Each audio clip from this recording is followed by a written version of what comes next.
the Rise Up See Red podcast, all about the Arizona Cardinals and the NFL, featuring insider and outsider perspectives. Enjoy the best hour of Cardinals talk on the web. Now here are your hosts, Jess Root and Seth Cox.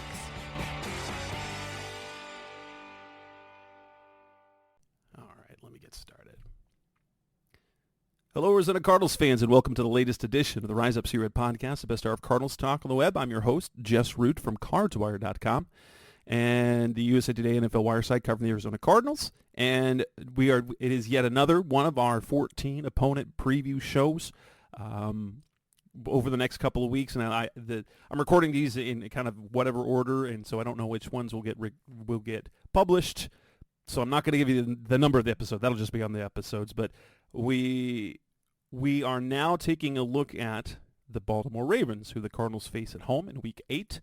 And joining me on the show is another one of the managing editors of our sister sites, Kevin Oestreicher from the Ravens Wire. And this is the first time I've met him. On some of these guys on the NFL Wire, I've had a lot of interaction over the last 7 years, and others, you just passing contact on Slack. And this is the first face-to-face with Kevin, so nice to meet you, man. Yeah, nice to meet you too, Jess. A little wire-to-wire crossover. I appreciate you having me on, and I know I'm excited. All the games, you can say, oh, this game's going to be good, this game's going to be bad. Maybe a sneaky good game, depending on if Kyler's back or not. But of course, we'll see what happens. That's the thing. If I personally believe he will be by then, he'll have gotten a couple of games under his belt by then. But Kyler versus Lamar should be a fun one if both are healthy. Oh, yeah. That'll be electric. So let's take a look back at the 2022 season. A Ravens team that was, honestly, the defense was quite good. They finished 10-7, finishing second in the division, and they did it without Lamar Jackson down the stretch. Did last season meet expectations? How did it obviously the end wasn't good, but did last season's performance match what was kind of hoped, or did it fall short? I think in a way it probably fell short. This is a team that, just for the Ravens, they have not made the AFC Championship game since they won the Super Bowl back in 2012, 2013. So there's been a lot of wild card exits, divisional exits, not making the playoffs. So I think when you looked at Baltimore's expectations going into the year, Lamar is in his year 5, obviously a contract year for him. But there were some questions, particularly about, is J.K. Dobbins going to come back by week 1? Is Gus Edwards, Marcus Peters? They had a lot of injuries in 2021. It was one of the worst injury seasons I've ever seen from a team. So guys were coming back. But then they went really young at wide receiver. They traded, obviously, Marquise Brown to Arizona, and they didn't draft another wide receiver. They instead went with Rashad Bateman as their number 1, pretty much Devin Duvernay as their number 2. And by the end of the year, both those guys were done for the season, and they were relying on 36-year-old Deshaun Jackson, a second go-around with Sammy Watkins, and they've kind of put themselves in the situation where even if Lamar was back, who knows if it would have been a great run for him. Now, I will say there weren't a ton of expectations going into the playoff game against Cincinnati because everybody thought, the Bengals are just going to run him over. There's no Lamar. And then they were pretty much, I argue, if Tyler Huntley did not fumble on the goal line and it was returned, the Ravens probably would have won the game because the two times that they played Cincinnati. That play I just remembered. Yeah. Oh, my God. They literally 1 yard away from, I think, winning that game and shocking the world. So there was at least some sauce like, they almost beat the Bengals with everybody on the Bengals side pretty much healthy, albeit a few guys injured. But the Ravens without Lamar, without the 2 wide receivers. But I think at the end of the day, 10-7 wasn't what people were expecting. I think they were expecting more of a fight. And I guess they were in the division race up until the final couple of weeks. But I think with the injuries going on and with everything, I think it fell a bit below expectation. What were the bright spots overall? Obviously, we can look at the lowlights again. Lamar getting hurt towards the end of the year, which raise it's one of those things that raises questions about the durability or the reliability of a player like Lamar. Same thing with Kyler Murray. The low light, obviously, would be the injuries. But what were the bright spots that you saw in 2022? I think there were a couple that you could kind of take into next season. I kind of look more defensively. The offense it sputtered out. The first 3 weeks, Lamar looked like the MVP of the league and then kind of fell off after that. But defensively, Mike Macdonald, his first season as an NFL defensive coordinator coming over, well, he was with the Ravens for a while, went to Michigan for a season, had a great year there, then came back and was the Ravens defensive coordinator. He started off a bit slow and had to kind of get his bearings across the league, is kind of, oh, this is what play calling is in this league now, with a professional setting. But the way the defense ended the season was spectacular. They got Roquan Smith in a deadline deal with the Chicago Bears, and he seemed to be just what they needed on that side of the ball. Him and Patrick Queen playing together in tandem. That's a group that, I don't think Baltimore's trading Patrick Queen. It is a contract year. I don't expect him back next year, but at least this year, there's a lot to like in terms of what they can do together with Roquan having a full offseason. In the secondary, Kyle Hamilton was a huge bright spot for them. Now, there wasn't really a ton of players they could play in the nickel last year. They had to play Hamilton kind of as a big slot guy, but he's versatile enough where he did that really well. And now with Chuck Clark gone, he's going to probably move back to a safety role. But Hamilton's versatility was a great bright spot. Marcus Williams was one also. Now, it was kind of a dark cloud because he got injured in really early on in the year, but had like 3 interceptions in 2 games. It was a great signing for them, and him with a full offseason is great too. So I think defensively, the way that they ended the year, I think was a huge bright spot for them. And then some of the growth that some of the guys experienced on offense with the injuries to some of the players. We got to see a couple of guys shine in roles that they otherwise wouldn't have had. Tyler Linderbaum was one where no injury, he was the starting center through and through, but he had a really great year. The Ravens have kind of cycled through centers a lot. So I expect a great year defensively, and them kind of taking the momentum and the bright spots from last year into what they have this year.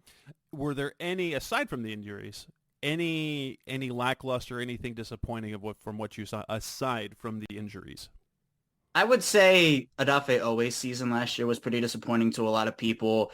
Justin Houston came in and was absolutely unbelievable. So he had an incentive, he had an incentive for 10 sacks. If he hit 10 sacks on the year, he would get, I think it was $1 million or $1.5 million bonus.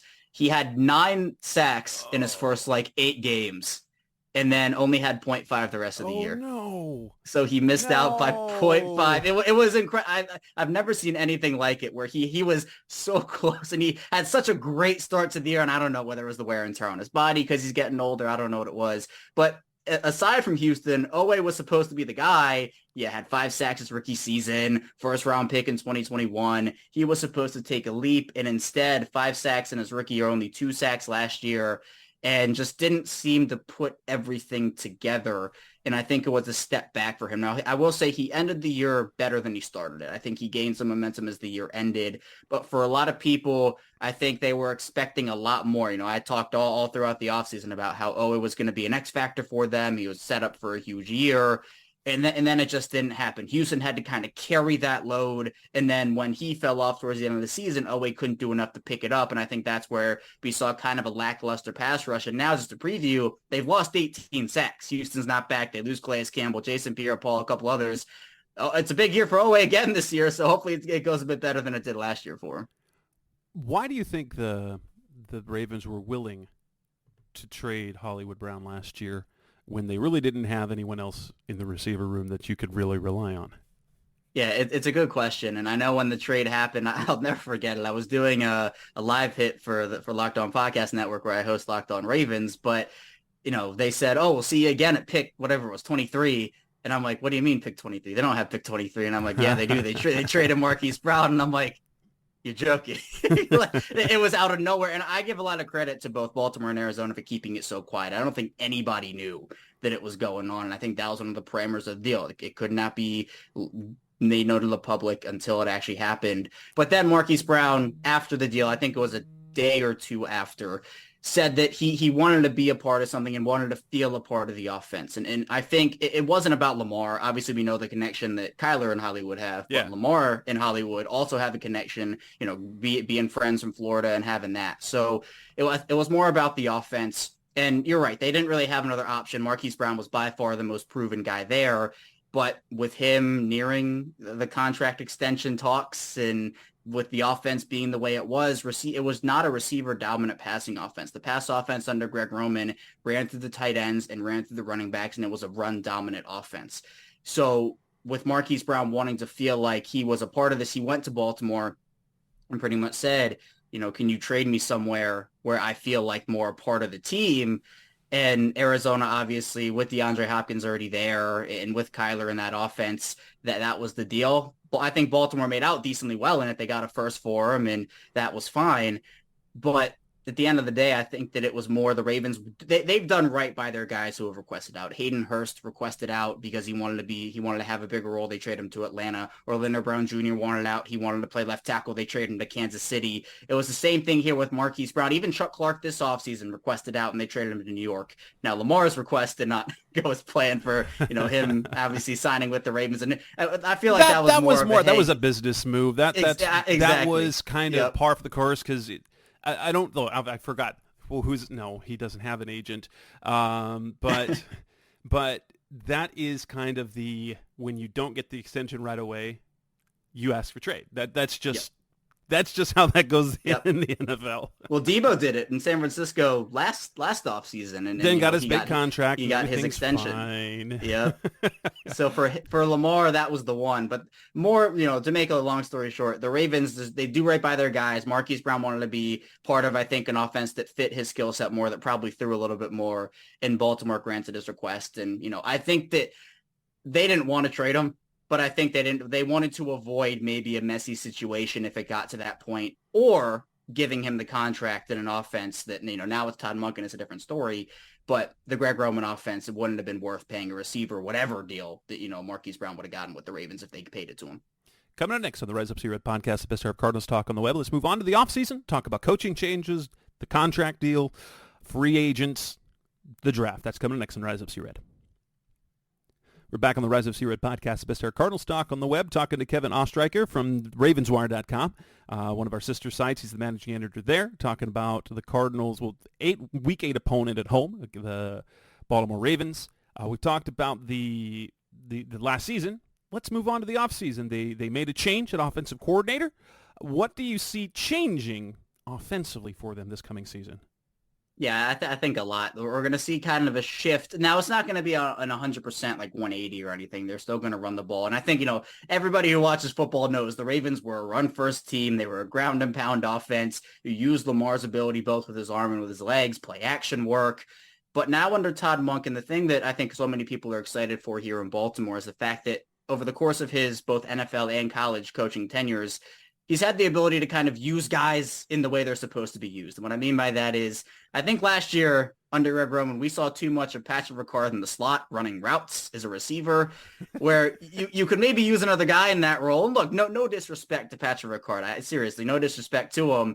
But personally, and I'm no offensive coordinator, Edward, I'm not doing that, but I would have maybe used the guy in the slot there that could, be a better receiver out of the backfield, at least. Maybe a Justice Hill as a running back. So I think the roles will be a bit more defined, but more so the receivers are going to be more involved, and we're going to see the Ravens open up the offense throwing. Todd Monken, Lamar Jackson, John Harbaugh, they've all said they're handing the keys over to Lamar. Lamar's very excited about that. He's spoken to the media about it. And there wasn't enough trust, I think, between Greg Roman and Lamar Jackson, especially in the later years, because I think for most, whether it's second year, third year, fourth year guys, we see some sort of, we're going to let you have some freedom at the line. We'll let you audible out of this. We'll let you move a guy in motion here. There wasn't enough of that. And this is Lamar's 6th season, and I don't think he's had enough of that right now. Also, the fact that Lamar didn't have an opportunity to really see what was going on because the Ravens would get to the line so late. The play calls would come in from Greg Roman so late that they'd get to the line, and it was, play clock was at 3 already, and Lamar had to kind of scramble and be like, okay, set hike, let's go. So I think just organization on the offense is going to be better, but this team still is going to run the ball probably a fair amount. Now, I don't think it's going to be the levels we've seen over the past 4 seasons, but I think the thing that's going to be most effective from that is Lamar's carries. I think we're going to see Lamar put into a position where he's not going to run the ball as much. Now, he's so good at it, you don't want to take it out of the offense completely. But he is a player that he has been very vocal about, I'm excited to throw the ball more. I want to throw the ball more. And look, why not, right? He's a quarterback. Of course he wants to throw the ball more. He's good at doing it. But I think that Lamar's carries will go down. I think we'll see this be more of J.K. Dobbins' backfield as opposed to Gus Edwards. Now, it's very rare to find a bell cow nowadays, so I don't think we're going to see J.K. Dobbins 100% have the carries. But Gus Edwards, maybe he'll be the second option as opposed to 1B, and J.K. Dobbins will be the first option. But I'm excited, and you can still work in heavy personnel looks with Mark Andrews, Isaiah Likely, Charlie Colder as their tight ends. You can put Ricard on the field, but we'll see the offense probably spread out 4 wide. You can put Andrews in the slot. They've added Zay Flowers. They've added Odell. They've surrounded Lamar with weapons. And to me, that's the biggest change because, here in Baltimore, we've been working with, the old Jeremy Macklins, the Michael Crabtrees, Des Bryant, Sammy. I could go on and on and on about these guys. But now they have, I think, a really solid group of receivers, and I'm excited to see them. It does. So the flip side of that, how much did Lamar need that protection in terms of throwing the ball? Because we know he has the arm talent. Is he ready to sling it around like a Burrow, like a Mahomes, like a lot of these other quarterbacks? He was obviously, in Jalen Hurts, we saw the same thing. The offense was built for him in a way that sort of protected him in terms of the passing game. Do you believe that he will be able to do just as special things as a passer, and not just in the design play action, but within what is the norm of an NFL passing game? Yeah, I say yes, but I will say one area that has to get better is the deep ball accuracy, especially from what it was last year. Lamar was he was a fine deep ball passer for the first 3-4 years as a starter in his career, but then last year he was either third worst, second worst in a lot of deep ball metrics, and we saw throughout the season he was missing wide open guys. There was a sequence in Week 5 against Cincinnati. He missed 2 wide open 30-yard touchdowns in a span of 3 plays. He overshot both guys. And the Ravens still won that game, so no harm, no foul at the end of the day.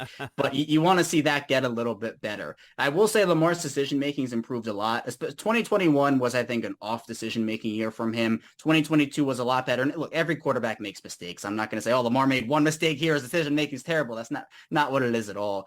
But I think that he does have the ability. And I think what so many people in Baltimore want to see is him just unleashed. He was never going to be unleashed in a Greg Roman offense. If it works, then great. But if not, then at least you tried it. It was never going to be tried. But the thing is, even if you try it here, there's such a high probability of success with it because we've seen the arm talent and we've seen him make good decisions throughout his career. And even if the running goes down and they don't use the play action as much, which I don't think they will, you can still drop him back, and he has been one of the better pocket passers in the league. The stats and analytics back that up. And I know some people, it's interesting because him coming out of college, there were so many preset narratives, and he was raw coming out of college. I'm not saying he didn't need improvement in areas, but from what he was then to where he is now, some people are still going with the preset college narratives, and we're in year 6 of him as a pro quarterback. So I think that's where a little bit of, he can't throw.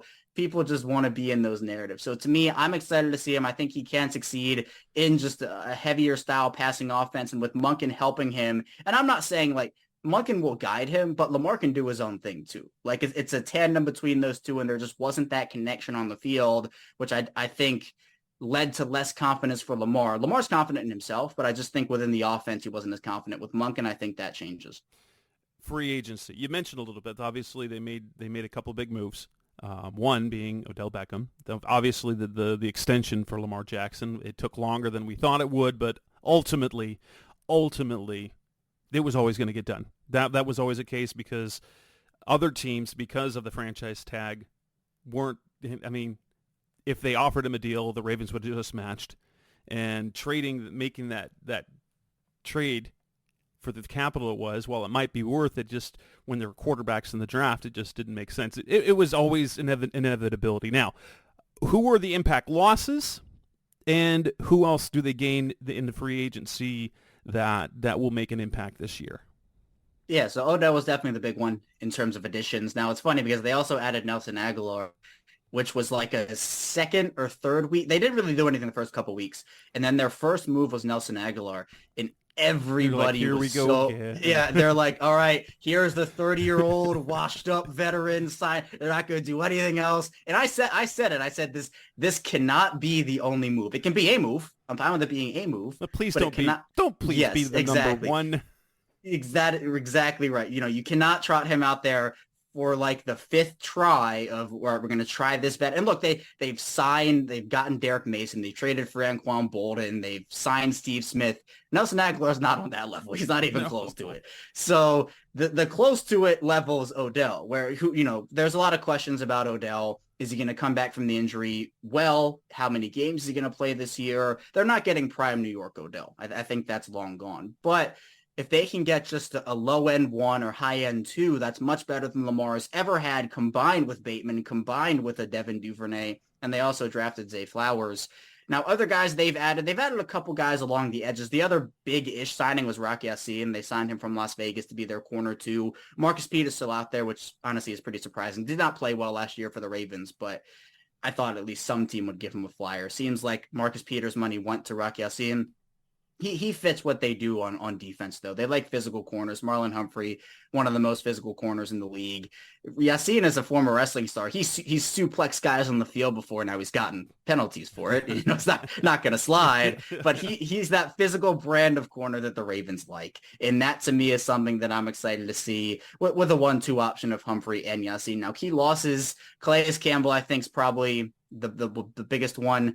He was a veteran leader on that defensive line, both on the field and in the locker room. He's so good in the community. Did so many, every stop he's been at, he's been so good in the community. Obviously, from his time in Arizona, yes. First off there, he's such a great player and obviously such a great productive person. on the field still, too. Yeah, for his age and his build, I mean, he's a behemoth of a man, and he's going to get a lot done in Atlanta. Atlanta's going to have a lot of fun with him. Chuck Clark is the other one. Now, Chuck Clark, when he was with the Ravens last year, they ended up kind of shell-shocking him because they signed Marcus Williams to the 5-year, $70 million deal, and they drafted Kyle Hamilton with the 14th pick. So they added essentially 2 players at his position, which was the future at his position. And I think Chuck Clark was either looking forward to an extension or there was something with an extension. And drafting those 2 guys, that became a lot more unclear. So the rumors were that he actually wanted to be traded last offseason, but the Ravens didn't do it. So he kind of sucked it up and played. But this offseason, it was like, all right, it's time for me to go. And unfortunately for him, he got traded to the Jets for a 7th-round pick and tore his ACL in practice. So he's already done for the season in New York. And for a guy who's been so durable, that's been pretty unfortunate. Marcus Peters, I mentioned, he's kind of the other one that they've lost, but not really too many big. I'd say the other offensive guy they lost, Ben Powers, signed a huge money deal with the Broncos. They have 4 or 5 offensive linemen returning from their room last year, starting-wise.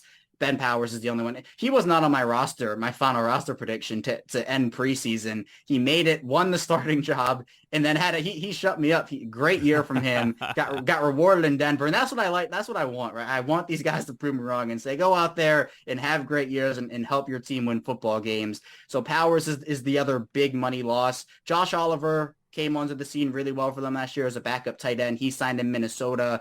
I just don't think they wanted to pay him. I think he got 2 years, 10 or 2 years, 12 million, or maybe it might've been 3 years, 20 something, but regardless, they weren't going to pay upwards of $5 million per year for him when they already have Isaiah Likely and Charlie Kolar and obviously Mark Andrews too. So those are some of the key losses, but I'd say not horrible on the key losses. And then key additions, I think they did a couple of solid moves. To the draft, 6 picks overall. The headliner, obviously, you mentioned, was Zay Flowers out of Boston College in the first round. Trenton Simpson's linebacker, Clemson, in the 3rd round. And then a bunch of guys that most probably don't recognize. Tavius Robinson, pass rusher out of Ole Miss. Caillou Blue-Kelly, Stanford corner. A tackle from Oregon, who I'm not going to try to pronounce his name. And Andrew Voorhees, a guard out of USC, who got, if I recall, Voorhees got some pretty good attention at the Senior Bowl, wasn't it? At the combine, he tore his ACL at the combine. Oh, okay. That's what. And then he did the bench press reps. Yeah, that's right. That's what I remember from him. So obviously, Flowers is the one that's going to make an impact right away, ideally, and give them a very respectable trio of receivers with Odell, Aguilar, and now Zay Flowers, assuming he's going to be what they expect him to be. That gives them a really solid trio of receivers. Beyond Flowers, who is expected to contribute this year, and who are more projects or bit role players for year one? Yeah, I think all addition team for the wide receivers and Beckham, Aguilar, and Flowers, the fact that they added those three guys to Rashad Bateman and Devin Duvernay, I was ecstatic that they took Zay Flowers. I would have been fine with Jordan Addison. A lot of people wanted Jackson Smith and Jigba here, but he was off the board. The way Christian Gonzalez was falling, I wanted them to trade up bad for Christian Gonzalez, but it was not meant to be. But Flowers, yeah, he's the headliner. He's going to be the guy that gets the most reps, gets the most action out of that rookie class by far. But down the list, a lot of those other guys are essentially projects. Trenton Simpson is somebody who, not exactly the same, but like the Zaven Collins of the world, where he can play all over the place, or as Isaiah Simmons, he can play all over the place. They're different players. Like, I'm not going to compare them. But the fact that we don't really know what Trenton Simpson's role is right now, because he could be a backup inside linebacker. He could play on the outside as an edge rusher. You could maybe play him deep as a safety. You could put him on the defensive line. His slot alignment is so unique, and it kind of reminds me of these guys that are coming out essentially positionless, and you kind of just got to find a fit for where they are. The one who I expect to make the most impact outside of Zay Flowers might be Kayub Luke Kelly. He was a 4-year guy at Stanford, 2-year starter. He's one of those physical corners too. He hits hard and is around the ball. Only 4 interceptions in 4 years, but had over 20 pass deflections. So still, like, he's an all around the ball type of guy.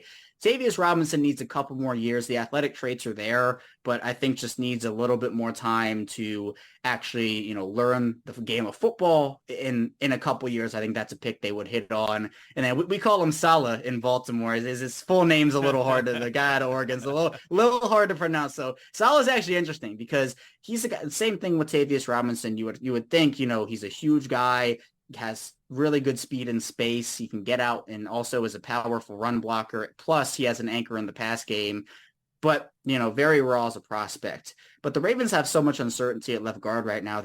He was getting first team reps for them at left guard during the workouts, OTAs, minicamp. And they tried a couple of guys, Daniel Falele, who they drafted last year, Ben Cleveland, who was a Georgia guy a couple of years ago, hasn't really lived up to expectations. So maybe Salah gets that job. And Voorhees is a redshirt guy for them because he's probably not going to play this year. But the reports right after he was selected, I think Ian Rappaport, maybe a couple others reported this, they view him as a starter potentially even as soon as next year. So he could have the redshirt year off, fully heal from the injury. But it's almost like what they did with David Ajabo last year. He tore his Achilles at his pro day, and he was slotted to Baltimore at like 14. Like, they were going to take him in the first round, and, Mike McDonald guy falls to the second round. Baltimore takes him and essentially redshirts him for a season. And now he's setting up for hopefully a big year this year. Voorhees could be the same thing, albeit less of a risk because you're spending a 7th rounder versus a second rounder in this case. But it's a big pick. So it's very different from what we've seen here for the last couple of. The Ravens have had like 11 picks and then 10 picks. And so I'm thinking there's no way they're going to keep all their picks and not make a move. And they almost did. They ended up trading, I think, a 6th next year to Cleveland for the pick to get Voorhees. But it was a nice little, it was relaxing considering what I've dealt with for, 11 and 10 picks and 22 picks in 2 years. 6 picks was a nice little vacation for me. So I'm excited they got a good draft class, and I think they're going to contribute in a big way this year. At least some of them. Zay Flowers, definitely. Coming up next on the Rise Up Series podcast, special Cardinals Talk on the Web. Let's move ahead to the expectations and outlook for 2023. That's coming up next on Rise Up Red. We're back on the Rise Up Red podcast, special Cardinals Talk on the Web. Final segment, we look ahead to the 2023 season. Baltimore, what are the expectations? What are the high-end expectations for what you think the ceiling of this team could be? Ceiling, I think, if you're talking high-end expectations, I think they can make the Super Bowl, possibly win it. I mean, now that's a tall task because with the way the AFC is loaded right now, it is unbelievable. We're going to see like 4 or 5 teams this year that make the playoffs, and then 4 or 5 teams that don't, where like, oh, this team should have made the playoffs, but the AFC is just, there's no room for them. So for me, Baltimore expectation-wise, high end, you have the new offense, Lamar hopefully unleashed, you surround them with weapons, the defense, most of their guys coming back. You would expect that they'd at least compete for the division. Now, it's still Cincinnati's division until they give it up. I have to respect what Cincinnati's done over the past couple of seasons. They've won it the past 2 years. But high-end expectations, I would say Super Bowl. What I want to see from them is at least an AFC Championship game. For me, I think growth is a big thing. And the fact that we have not seen them get past a division round for the last decade plus. John Harbaugh is a great coach. He's led this team to plenty of success, obviously the Super Bowl, but at some point, if John Harbaugh leaves or they decide to move on, there'd be 10 teams out the door immediately to go and hire him because he's that good. Yes. But for me, it's like, what is, does something just grow too stale? They fired both coordinators over the past 2 seasons. So unless you want to fire the special teams coach next, I mean, I don't know what changed. And special teams is big to the Ravens, so I'm not counting it out. But maybe this is something needs to change. But to me, AFC Championship game is at least for what a successful season would be to me, that's my minimum expectation, because I think it's just time for them to do it. And you can't have these wild card or divisional exits because, you can have a great regular season, but the goal is a Super Bowl, and I think they're positioned to do it. How many wins is probably not the high end, but the reasonable expectation? Are you thinking like 11-ish wins? Reasonable, it's 11 or 12. I think, you want high end, probably 13 or 14. Yeah, but yeah. I think if you want a reasonable expectation for them, 11 or 12. You need 10 to make the postseason in the AFC, pretty much. At least you hope, yeah. And what was it last year? A team hitting 10 wins, and we've had 10-win teams that didn't make it. The last couple of years, there've been something like that. Yeah. What would be? I like to eliminate not injury, but if things like, what is their floor, excluding injury? And injury has been the issue that they've had the last couple of years. But if it's not injury, what do you think their floor is? I would probably say that their rock bottom floor is probably like 8 and 9. Like if everything's catastrophe, Lamar doesn't pick up the offense, or the offense isn't a fit, the defense regresses, I'd probably say 8, but I'd say like a more reasonable floor might be 9 or 10. I think right around that area. So I think it's still, you're nice. still in contention, but I don't think you're making the playoffs with, at least 8 or 9 wins. You got to have more than that. Must be nice to have those sort of expectations for the coming season. That Week 8 game, I'm not looking for predictions, but most fans probably see the game on the schedule against the Cardinals as already a win they've penciled. They've already put in ink. A win. Reasonably speaking, that matchup in Week 8, is it an expected win, a likely win, or will it be a battle, you think? I hate saying expected wins because, any team can go in and beat you every week. Like, I think it's a likely win. Like, but it's so dependent on Kyler, I think. Like, if Kyler isn't back and you're working with Colt McCoy or somebody else, like... I would probably bump that up to expected win unless something just terrible happens. But if Kyler comes back, it does depend, because if that's his first game back, you got to shake off the rust. Does he feel good on the knee injury? Is he confident in the knee that it's not going to fold on him? So that still is a little bit dicey. But if he's had a couple of weeks, and I know you said you expect him to be back for a couple of games at that point, if he is back for a couple games, then maybe something does change. And, with Marquise Brown still there, I'm very high on Trey McBride as a guy that could come and step up. Zach Ertz, I don't know his injury projection or injury timeline, but he'll probably be back right about Week 1. So honestly, I'm like, you look at the offense, you look at that group on offense, you put Kyler back in it, you feel much better. You put Colt McCoy there, you're like, well, yeah, because it's Colt McCoy. And as much as everyone loves Colt McCoy, you don't want to see Colt McCoy on the field for more than a game or two. Sure. And he's 3-3. He's 3-3 as a starter for the Cardinals over the last 2 years. And he's been more than capable, but he's a guy, like, if there's any adversity, if they fall behind, he's not a guy to bring it back. If everything's on schedule, you're keeping it close, you're a little bit ahead. When he can keep that offense on schedule. Now, put Kyler back in the mix. You've got Hollywood, you've got Zach Ertz and Trey McBride, you've got James Conner, Rondale Moore. We'll see. I think Zach Pascal will have a sneaky okay year in terms of weapons. And then the defense. Now, the problem's going to be the defense because there's just not that much talent. I pick, when I went through, the early offseason game-by-game predictions, I did, of course, have the Cardinals losing this game, but I think it's going to be an exciting one. I think Kyler will be back about Week 6. I think the projection right now, like the quiet projection, not the public projection, is weeks 5 to 8, because right now they're not putting a timeline on it. Kyler wants to be back really bad. But I think week 5 to 8 is kind of the window we're looking at, and I think it's going to be earlier in that. So I have him come back in week 6, and then the Ravens game will be a competitive game that they end up losing, obviously, because the talent level in Baltimore is significantly higher than the roster in Arizona. So I personally think the Cardinals are going to exceed that terrible 4.5 win projected win total, which is lowest in the NFL. But I think it's because I expect progress. I expect Kyler back. I expect him to play at a pretty good level, and the team to the defense to progressively improve and be more competitive late in the year. But that said, Ravens game at home, that's going to be a fun game to watch. And, a healthy Lamar, a healthy Kyler, that will be exciting. Listeners, again, this is Kevin Oestreicher. He is the manager of the managing editor of Ravenswire.com. He did mention earlier he does the Locked On Ravens podcast. If you're looking for more opponent content, well, how else? Is there anywhere else that my listeners can find you? Yeah, just I'm on Twitter at KaosStriker34 if you want. But yeah, Locked On Ravens, Ravenswire, that's where you can find me. Excellent. Kevin, I thank you so much for your time, and that'll wrap up this edition of the Rise Up Sierra podcast, Best of Cardinals Talk on the Web. We will, unless this is the last one I produce, then we have more opponent previews coming probably tomorrow. Thanks for listening, as always. Thanks for listening to the latest edition of the Rise Up See Red podcast. Listen to previous episodes and subscribe to the show on Apple Podcasts, Stitcher Radio, Audioboom, or many other podcast platforms so shows are delivered directly to your mobile device. Please give the show a 5-star rating and always support the sponsors who support the show. We'll be back soon for the best hour of Cardinals talk on the web. Rise up, Red Sea, be Red, See Red, and of course, Rise up, See Red.